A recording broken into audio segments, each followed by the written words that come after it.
מה בא לך שאני אעשה? אתה יכול כזה להכאיב לי? סתירות? כן, אפשר.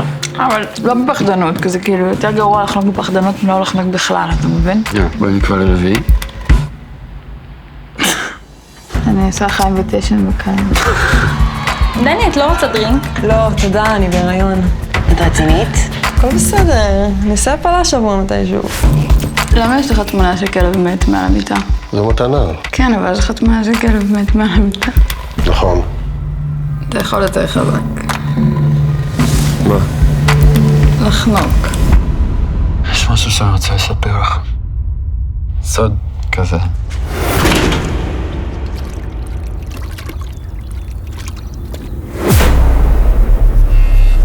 אבישג!